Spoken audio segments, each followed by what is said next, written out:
네, 안녕하세요. 한 주간도 평안하셨습니까? 오늘도 수요 성경 공부 성경총론 제92강 누가복음 4장 14절에서 9장 50절 말씀을 통하여서 인자로 오신 예수님의 사역에 대해서 공부하도록 하겠습니다. 인자로 오신 예수님께서는 이제 그가 세상에 오셔서 해야 할 일들을 그 목적대로 차근히 진행하십니다. 누가는 다른 복음서에 이미 알려진 것들은 생략하고 매우 중요하면서도 소개되지 않은 예수님의 사역을 자세히 기록하였습니다. 무엇보다도 우리 주님은 가난한 자들, 소외된 자들에게 복음을 전파하시며 병든 자를 고치시고 죽은 자를 살리십니다.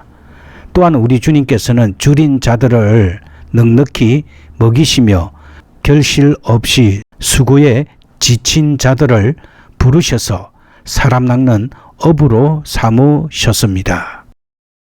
첫 번째로 누가복음 4장 14절에서 7장 23절 말씀을 통하여서 인자의 제자들에 대해서 살펴보도록 하겠습니다.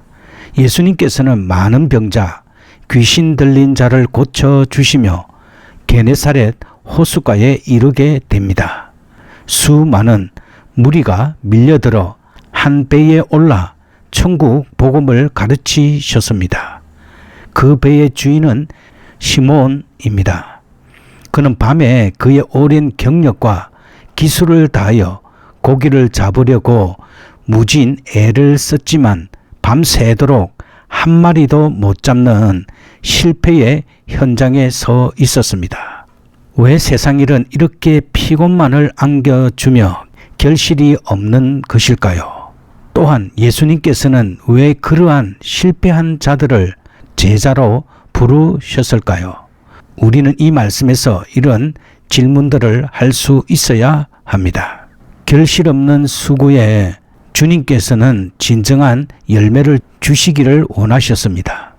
밤이 맞도록 수고를 하였으되 얻은 것이 없다는 말은 시몬만의 말이 아닙니다.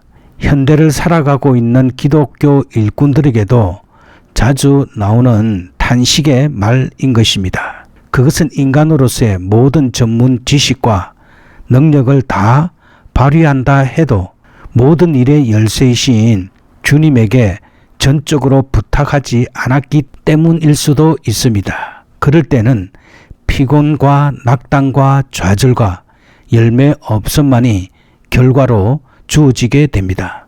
그러나 깊은 데로 가서 그물을 던지라라는 주님의 명령에 지금까지의 방법을 버리고 전적으로 순종하여 하나님의 말씀의 깊은 곳으로 갈 때 모든 일에 하나님께서 주시는 열매를 맺히게 됩니다.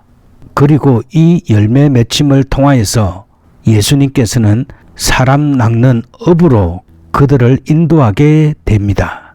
명령대로 행한 시몬과 그리고 야고보와 요한은 두 배에 잠길 정도로 심히 많이 잡힌 고기로 인해 놀라고 두려워하였습니다. 그러나 우리가 주목해야 할 일은 한 무명의 어부에서 인류의 주인 되시며 구속자이신 예수님에게 선택되어 사람 낚는 어부가 된 것입니다. 주 예수님께서는 자기를 버리되 하나님 나라의 의를 포기하지 않고 순종하며 주님의 말씀대로 행하는 자들을 불러 모아 제자를 삼으셨습니다. 그들은 인간의 눈으로 볼 때는 보잘것없이 보일지라도 주님의 마음에 합한 최고의 신앙적 인격자들입니다. 누가복음 7장 24절에서 8장 21절 말씀에는 세상에 보이신 인자의 긍휼에 대해서 말씀하고 있습니다. 예수님보다 앞서 태어나 인자의 길을 예비하는 자로서의 사명을 온전히 감당하던 세례 요한은 그가 감옥에 있는 동안 예수님께서 행하신 일들을 듣고는 세례 요한은 자기 제자들을 예수님에게 보내어 예수님의 메시아 되심을 확인해 보게 됩니다. 세례 요한은 예수님의 신들매를 감당키도 어렵다는 겸손을 가진 자입니다. 예수님께서는 맹인이 보며 걷지 못하는 사람들이 걸으며 나병 환자가 깨끗함을 받으며 귀먹은 사람들이 들으며 죽은 자가 살아나며 가난한 자에게 복음이 전파된다 하라 라고 세례 요한에게 답변으로 말씀해 주셨습니다. 바로 이것이 진정한 인자의 사역인 것입니다. 예수님께서는 요한의 제자들이 보는 데서 고침을 받을 필요가 있는 사람들을 모두 고쳐 주셨습니다. 그리고 예언된 말씀대로 자신의 사역의 길을 답변하시며 나를 인하여 실족하지 아니하는 자는 복이 있다고 조용히 깨우쳐 주시며 그대로 요한에게 전하라고 말씀하셨습니다. 예수님께서는 병들고 가난하고 버림받은 자들의 친구인 인자로 오신 것입니다. 그것은 인간을 긍휼히 여기시는 하나님의 사랑 때문인 것입니다. 누가복음 8장 22절에서 9장 50절에는 인자이신 예수님의 권능에 대해서 말씀하고 있습니다. 가버나움 해당에서 가르치실 때 귀신 들린 자가 나사렛 예수여 우리를 멸하러 왔나이까 당신은 하나님의 거룩하신 자니이다 라고 소리쳤습니다. 예수께서는 그 귀신을 꾸짖어 그 사람에게서 나오라 라고 명령하셨습니다. 뿐만 아니라 군대 귀신들을 명하여 돼지 떼로 들어가게 하신 주님은 또한 죽은 자에게 일어나라고 명령하시자 죽음까지도 그 예수님의 명령대로 물러가게 됩니다. 그리고 예수님께서는 자연을 다스리는 인자의 모습으로 나타납니다. 복음서 곳곳에서 귀신들이 먼저 예수 그리스도를 알아보고 자기들을 멸하지 말아 달라고 호소하며 소리 지릅니다. 그것은 예수께서 하나님의 아들이며 하나님 자신이심을 증명하는 것입니다. 왜냐하면 창조주 하나님은 사랑의 주인이기도 하시며 사단은 그의 피조물로서 창조주를 알고 믿고 명령에 떨며 순종해야 하는 존재이기 때문입니다. 참고 성경 구절은 야고보서 2장 19절입니다. 그러므로 사단이 가져다 주는 죽음도 하나님의 명령엔 순복하며 하나님의 피조물인 모든 자연 만물, 풍랑까지도 인자의 명령에 잠잠해질 수밖에 없습니다. 그리고 인자의 권능과 인애에 대해서 살펴보겠습니다. 인자이신 예수께서는 귀신을 쫓거나 죽은 자를 살리실 때 그리고 풍랑을 잠잠케 하실 때조차도 전혀 신적 권위를 강조하지 않으셨습니다. 오히려 고침받은 자들이 인자의 메시아 되심을 떠드는 것을 잠잠하라고 경계시키셨습니다. 그것은 인자가 모든 것을 명령하고 주관하실 수 있는 신적 권위를 드러내기 위한 수단이 아니라 인간을 사랑하시는 인애의 표출입니다. 오병이어의 기적도 배고픈 무리를 긍휼히 여기시는 아름다운 자비의 산물입니다. 인자로 오신 그리스도는 그의 사역을 감당함에 있어 인간적인 편견이나 조급함을 전적으로 배제하십니다. 예수님께서는 그리스도의 직분을 당당하면서도 소란스럽지 않게 수행하십니다. 예수님은 내색하지 않는 지극한 인애를 가지고 병자를 고치고 죽은 자를 살리셨습니다. 인자이신 예수님께서는 겸손하면서도 인내로서 강한 신앙을 가진 자에게, 끝까지 소망하는 자에게 응답해 주십니다. 이제 갈릴리 바다에 대해서 살펴보겠습니다. 먼저 명칭, 갈릴리라는 말은 고리 또는 주변이라는 뜻인데, 이는 사방의 산지 둘레에 성읍 또는 바다가 있었기 때문입니다. 구약시대의 명칭은 기네렛 바다 또는 기네롯 바다, 그리고 신약시대의 또 다른 명칭은 디베랴 바다, 게네사렛 호수였습니다. 단순히 바다 또는 호수라고 부르기도 하였습니다. 그리고 갈릴리 바다의 위치는 예루살렘 북쪽 약 96km 지점에 갈릴리 지방 동편에 있는 팔레스틴의 최대의 담수호입니다. 그리고 관련 기사 및 역사는 다음과 같습니다.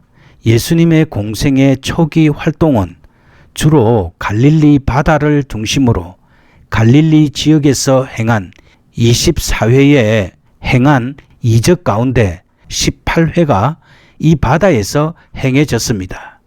예수님께서는 이 바다에서 베드로, 안드레, 야고보, 요한 네 제자를 부르셨고, 이 바다 위를 걸으셨고 풍랑을 잔잔하게 하셨으며, 이 바다 위에서 7 비유를 가르치셨습니다. 부활 후 예수께서 낙심한 제자들을 찾아오신 곳도 이곳이었습니다. 갈릴리 호수 서안은 경사가 그다지 가파르지 않은 평원지대로서 거기에 디베랴, 벳세다, 가브나움, 막달라, 고라신 등의 여러 성읍이 있습니다. 그리고 예수님의 치유 사역에 대해서 살펴보겠습니다.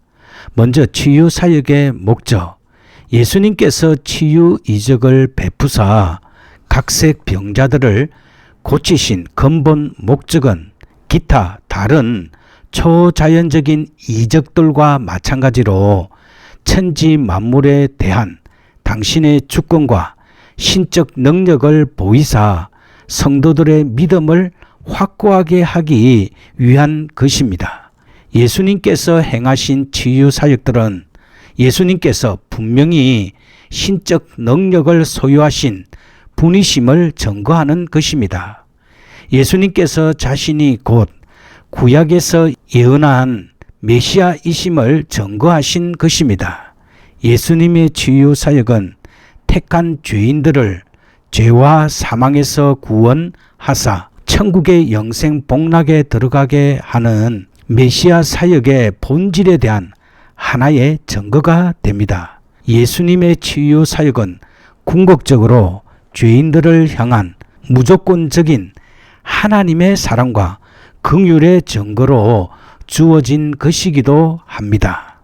그리고 치유의 방법은 다음과 같습니다. 예수님께서 사용하신 치유의 방법은 대개 말씀으로 치유하신 것입니다.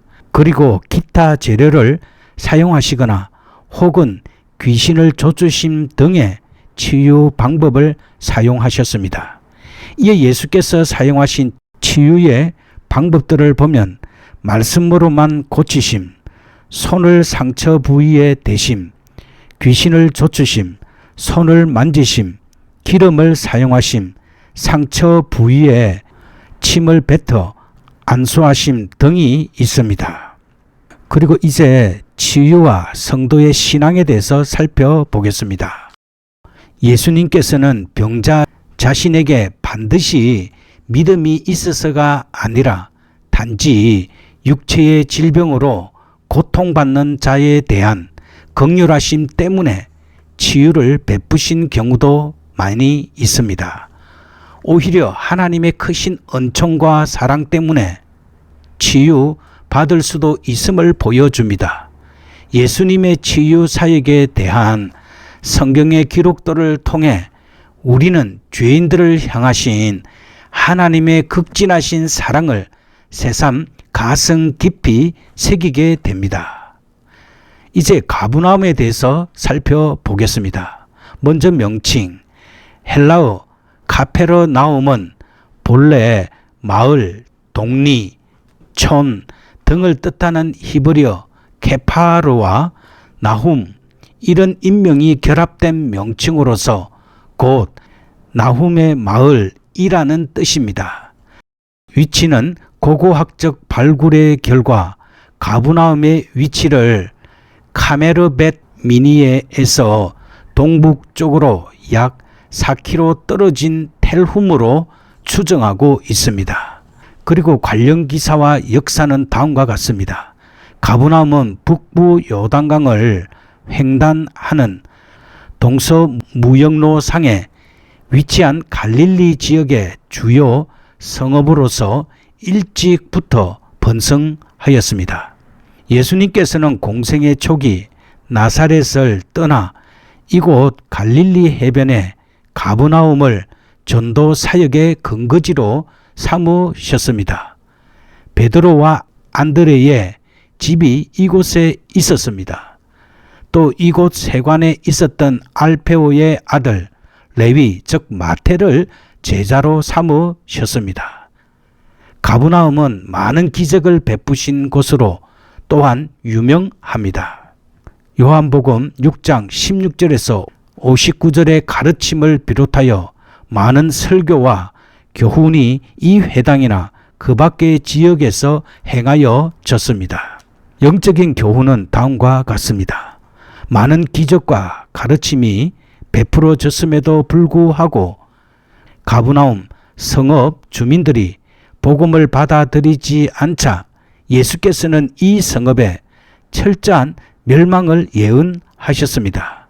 이 성읍은 결국 회교도에게 전멸당하여 오늘날까지 폐허가 되어 있습니다. 이곳은 말씀이 이루어진 역사의 현장으로서 오늘날 우리에게 무언의 교훈을 주고 있습니다. 이제 기도하도록 하겠습니다. 사랑과 은혜가 풍성하신 하나님 아버지, 인자이신 예수님께서 이 세상에 오셔서 병든 자를 고치시고 가난한 자에게 복음을 전하시며 죽은 자를 살리신 놀라운 사역을 이루어 주심에 감사를 드립니다.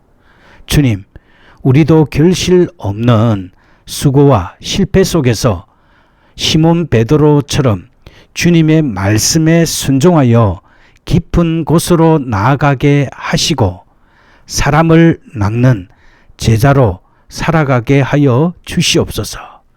주님의 긍휼과 사랑을 본받아 가난하고 소외된 이들에게 다가가게 하시고 우리를 통해 그들에게 주님의 사랑이 전해지게 하여 주시옵소서. 풍랑을 잠잠케 하시고 죽음까지도 이기신 주님, 우리 삶의 어려움과 두려움을 이길 수 있도록 주님의 권능과 인애로 늘 함께하여 주시옵소서. 겸손과 인내로 끝까지 믿음과 소망을 붙드는 자들이 되게 하여 주시옵소서. 우리의 삶을 통해 예수님의 사랑이 드러나고 하나님 나라가 확장되기를 간구하며 예수님의 귀하신 이름으로 기도드립니다. 아멘.